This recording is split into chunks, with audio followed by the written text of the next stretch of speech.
ओम शांति।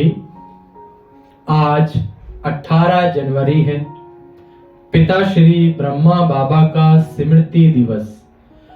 आज के विशेष पर हम उस दिन को याद करते हैं जब ब्रह्मा बाबा 18 जनवरी 1969 को अपना इस सांसारिक देह छोड़कर अव्यक्त वतनवासी हुए। और उस दिन दादी गुलजार द्वारा जो दिव्य संदेश प्राप्त हुआ और जिसके माध्यम से बाबा से पूछा गया कि बाबा अंत के समय आपकी क्या स्थिति थी, क्योंकि सबके मन में एक इच्छा थी कि बाहर का जो दृश्य था वो तो सबको दिखाई दे रहा था, लेकिन ब्रह्मा बाबा की अंत के समय की अंदर की स्थिति क्या रही। तो ये दिव्य संदेश आपको सुनाने जा रहे हैं। इसको ध्यान पूर्वक सुने और बार बार सुनकर उस अवस्था को स्वयं में भी धारण करें जो ब्रह्मा बाबा ने कर्म भोग को कर्म योग से कैसे विजय प्राप्त की। तो हम सुनते हैं वो दिव्य संदेश। 18 जनवरी 1969 पिता श्री जी के अव्यक्त होने के बाद दादी गुलजार द्वारा अव्यक्त वतन से दिव्य संदेश। और ये दिव्य संदेश हमें बताता है कि कर्म योग पर योग बल की जीत, कर्म भोग पर कर्म अर्थात योग बल की जीत। तो दादी गुलजार जी बताती हैं, आज जब वतन में गई तो जाते ही क्या देखा कि शिव बाबा और अपना ब्रह्मा बाबा दोनों आपस में बैठे थे और उनके सामने जैसे एक छोटी पहाड़ी बनी हुई थी। वह क्या थी? क्या देखा कि ढेर के ढेर पत्र थे। इतने पत्र थे जैसे कि पहाड़ी बन गई। जैसे ही हम पहुंची तो ब्रह्मा बाबा ने हमको देखा और कहा, ईशु कहाँ है? ईशु माने ईशु दादी। इतने पत्र हो गए हैं। मैंने कहा, बाबा मैं आई हूँ, क्योंकि साकार में ब्रह्मा बाबा के साथ जो पत्रों का उत्तर देती थी वो दादी ईशु भी थी। बाबा ने कहा, ईशु बच्ची को साथ लाई हो। ये देखना, ईशु बच्ची में 2 मिनट में इतने सारे पत्र पूरे कर देता हूँ। बाबा ने कहा, बच्ची, ईशु बच्ची से कहा कि बच्ची देखो, मैं 2 मिनट में सारे पत्र पूरे कर देता हूँ। शिव बाबा तो साक्षी होकर मुस्कुरा रहे थे। इतने में देखा कि ईशु बहन माना ईशु दादी वहां इमर्ज हो गई और ईशु दादी का चेहरा बिल्कुल शांत था। बाबा ने कहा, बच्ची क्या सोच रही हो? आज तो पत्रों का जवाब देना है। उसी समय जैसे साकार वतन का संस्कार पूर्ण रीति इमर्ज था, जैसे बाबा साकार में ईशु दादी को बैठाकर उन पत्रों का जवाब देता था, ऐसे ही दादी के अंदर वो संस्कार इमर्ज हो गया। मम्मा खड़ी होकर देख रही थी कि इतने में ही शिव बाबा ने ब्रह्मा बाबा को कहा, आप कहाँ हो? वतन में बैठे हो? फिर 1 सेकंड में ही रूप बदल गया। बाबा ने कुछ कहा नहीं, एकदम डेड साइलेंस हो गए। इतने में बाबा ने मुझे कहा, बच्ची ये पत्र खोल कर देखो। मैंने कहा, बाबा तो पत्र तो ढेर हैं। बाबा ने कहा, बच्ची इसमें तो 1 सेकंड लगेगा, क्योंकि सभी में एक ही बात है। बाबा ने कहा, इतने पत्रों को मत देखो, सभी में एक ही बात है और इसका आंसर 1 सेकंड में हम दे देंगे। इसके बाद बाबा ने सुनाया कि सभी पत्रों में बच्चों के क्या है? उल्हाने अर्थात कंप्लेंट। अब देखना, बाबा बच्चों को सेकंड में रिस्पॉन्ड करते हैं, माने सेकंड में उत्तर देते हैं। देखना, 1 सेकंड में सभी को जवाब देता हूं। फिर बाबा ने लाल अक्षरों से यहाँ माफी पत्र लिखा, क्योंकि जब साकार में ब्रह्मा बाबा थे तो बच्चों को एक गोल्डन रंग का पत्र होता था, उस पे लाल अक्षरों से लिखते थे बाबा। वह पत्र में लिखा। अब बाबा ने जो पत्र में लिखा, दादी बताती है, बाबा ने लिखा, ब्राह्मण कुलभूषण स्वदर्शन चक्रधारी नूरे रत्नों बच्चों प्रति समाचार यह है कि सभी बच्चों की उड़ानों के पत्र सूक्ष्म मतन में पाए गए। सेकंड में बाप दादा बच्चों को कह रहे हैं, रिस्पॉन्ड में बाबा बच्चों को कह रहे हैं कि ड्रामा की भाभी के बंधन में सर्व आत्माएं बांधी हुई हैं, सभी पाठ बजा रही हैं। उसी ड्रामा के मीठे मीठे बंधन अनुसार आज अव्यक्त वतन में पाठ बजा रहा हूं। सभी बच्चों को दिल व जान, सिक व प्रेम से अव्यक्त रूप से याद प्यार बहुत बहुत स्वीकार हो। जैसे बाप की स्थिति है वैसे बच्चों को स्थिति रखनी है। यह बाप दादा का पत्र है। बाबा को हमने भोग स्वीकार कराया और बाबा बोले, बच्ची आज कुछ नए बच्चे भी आए हैं, पहले मैं उन्हों को खिलाता हूँ। फिर वतन में बाबा ने सभी बच्चों को इमर्ज किया। बाबा जल्दी जल्दी एक एक को दृष्टि भी दे रहे थे, हाथों से किट्टी भी खिला रहे थे, लेकिन एक एक को सेकंड में जो दृष्टि दे रहे थे उस दृष्टि में बहुत कुछ भरा हुआ था। उसके बाद फिर तीसरा दृश्य हमने देखा। दादी कहती है, हमने तीसरा दृश्य देखा। मैंने बाबा को कहा कि सभी ने एक प्रश्न पूछने के लिए कहा है। बाबा ने कहा, जो भी प्रश्न है वह पूछ सकते हो। बाबा तो एक ही अक्षर में जवाब दे देंगे। बाबा से दादी ने प्रश्न पूछा। सभी पूछते हैं कि पिछाड़ी के समय आपने कुछ बोला नहीं, बाहर की सीन तो हम सभी सुनी, लेकिन अंदर क्या था वह अनुभव सुनना चाहते हैं। बाबा बोले, हाँ बच्ची, क्यों नहीं, बाबा अपने अनुभव सुनाएंगे। अच्छा लो सुनो। बच्ची, खेल तो 10 से 15 मिनट का था। उसी थोड़े से समय में अनेक खेल चले, उसमें भिन्न भिन्न अनुभव हुए। पहला अनुभव तो यह था कि पहले जोर से युद्ध चल रही थी, माना एक तरफ शरीर की पीड़ा और एक तरफ योग बल। एक था कर्म भोग, एक था कर्म योग, माना योग बल। किसकी? योग बल और कर्म भोग की। एक तरफ योग बल खींच रहा है, एक तरफ कर्म भोग खींच रहा है, माना शरीर की पीड़ा।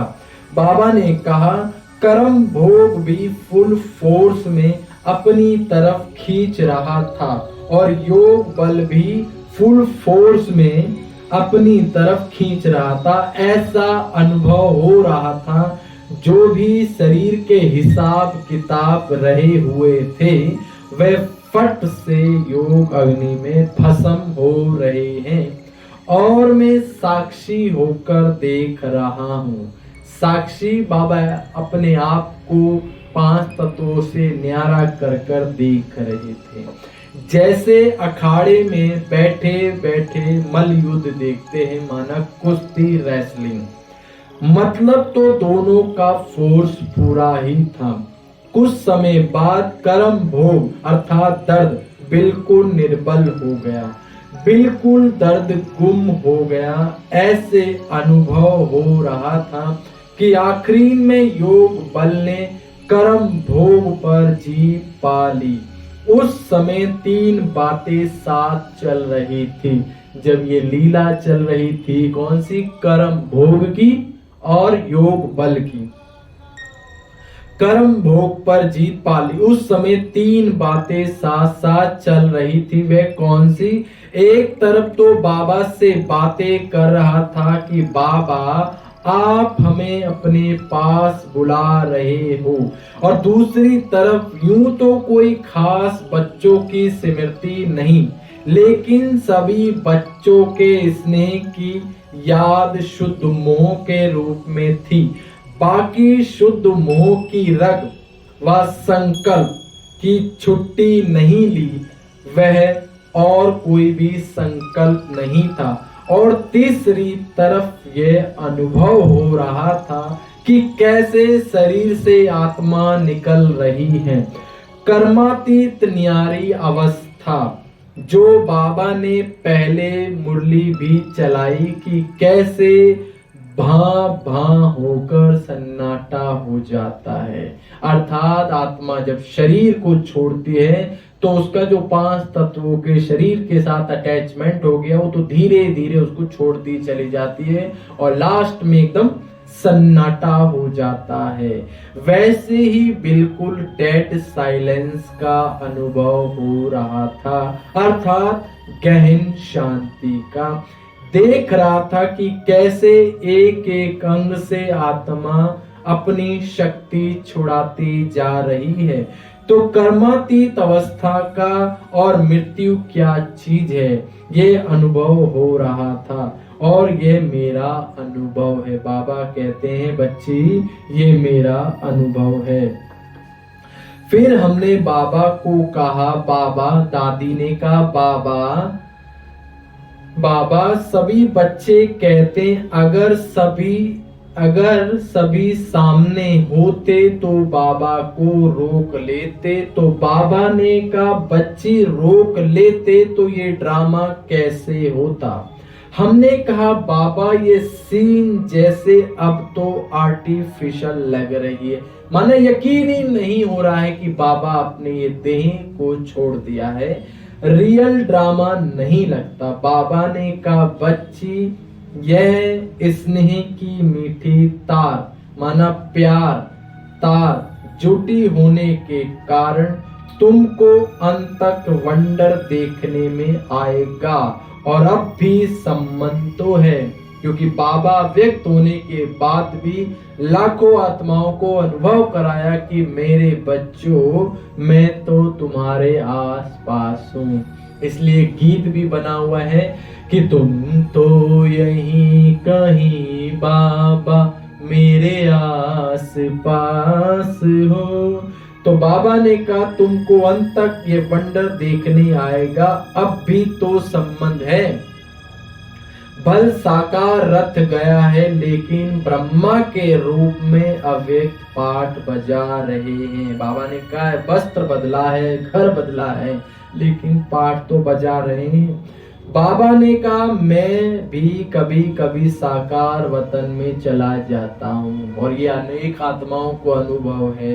और व्यक्त मास में तो हर किसी को ये अनुभव कि बाबा सेंटरों के चक्कर लगाता है, बाबा घरों के चक्कर लगाता है, बाबा अपने दफ्तर माना जहाँ बच्चे वर्क करते हैं वहां भी चक्कर मार देते हैं कई बार। जहाँ सच्चाई है वहां सफाई है और सच्चे दिल पर साहेब राजी है।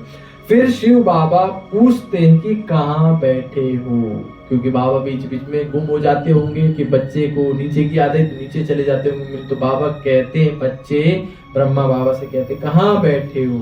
यहाँ बैठे जैसे साकार वतन में, ये मकान बन रहा है वहां तक जाता हूँ। बाबा को याद आया होगा। मैंने कहा बाबा कभी कभी लगता है कि जैसे बाबा चक्कर लगा रहे हैं।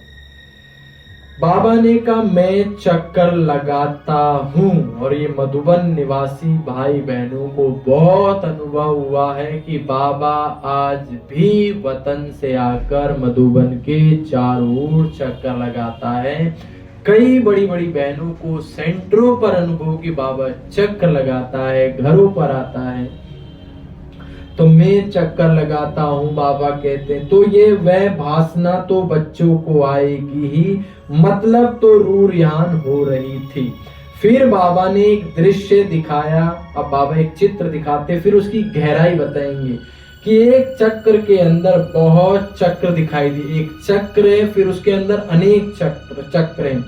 चक्र का ढंग ऐसे बनाया था कि उस चक्र से निकलने के 7-8 रास्ते दिखाई दे रहे थे, परंतु निकल ही नहीं पाए।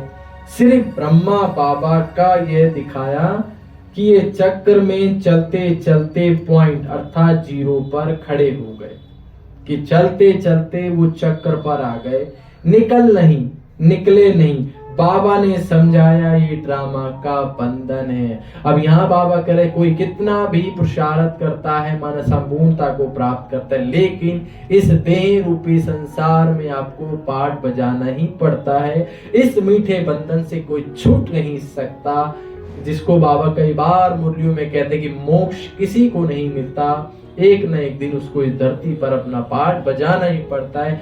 केवल एक परमात्मा ही जन्म मरण से न्यारा है। ये ड्रामा का बंधन है। ब्रह्मा बाबा भी ड्रामा के सर्कल अर्थात चक्र से निकल नहीं सकते। ड्रामा के बंधन से कोई नहीं निकल सकता। उस 0 पॉइंट तक पहुंच गए, लेकिन फिर भी ड्रामा का मीठा बंधन है, और इस मीठे बंधन को खेल के रूप में दिखाया।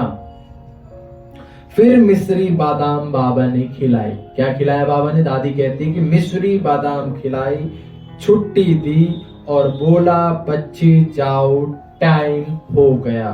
तो ये था 18 जनवरी 1969 का वो दिव्य संदेश, जब ब्रह्मा बाबा ने अपना पार्थिव अर्थात दैहिक शरीर छोड़ा। उस अंतिम समय के बारे में बाबा ने बताया कि उस समय मेरा एक तरफ खींच रहा था कर्म भोग और दूसरी तरफ चल रहा था योग बल, और अंत में योग बल ने कर्म भोग पर विजय प्राप्त की। तो इस पुरुषार्थ को हमें भी करना होगा, क्योंकि हम सभी को इस देह रूपी वस्त्र को छोड़ना ही है। इसलिए रोज बाबा हमें मुरलियों में एक वरदान देते कि मेरे बच्चे आज शरीरी भव। आप शरीरी होने का इतना अभ्यास करो कि अंत में 1 सेकंड में आप देह से न्यारे हो जाओ, क्योंकि आत्मा अनेक जन्मों से वस्त्रों को धारण कर रही है, तो उसकी इससे भी अटैचमेंट हो जाती है, लगाव हो जाता है, और जब वो छोड़ती है तो उसे कष्ट होता है। जैसे बाबा कई बार उदाहरण देते हैं कि अगर कोई भी व्यक्ति टाइट कपड़े पहन लेता और जब बाद में उतारता है तो बड़ा कष्ट होता है, लेकिन ऐसे ही हमें अपनी देह को रोज आज शरीरी अव्यक्त अवस्था बनाकर चेक कर छोड़ना है कि मैं आत्मा शरीरी हूँ, इस देह से न्यारी हूँ, मैं आत्मा परम धाम से अवतरित हुई हूँ, मैं संपूर्ण प्रकाशवान फरिश्ता हूँ। इस 18 जनवरी पर बाबा के आगे कोई ना कोई एक दृढ़ संकल्प कर लो, बाबा आज के दिन मेरा ये चीज खत्म और ये धारणा। तो इस अव्यक्त संदेश से हमने क्या सीखा कि हमें अपने कर्म भोग पर कर्म योग की विजय प्राप्त करानी है, जिसको बाबा कर्मातीत भी कहते हैं।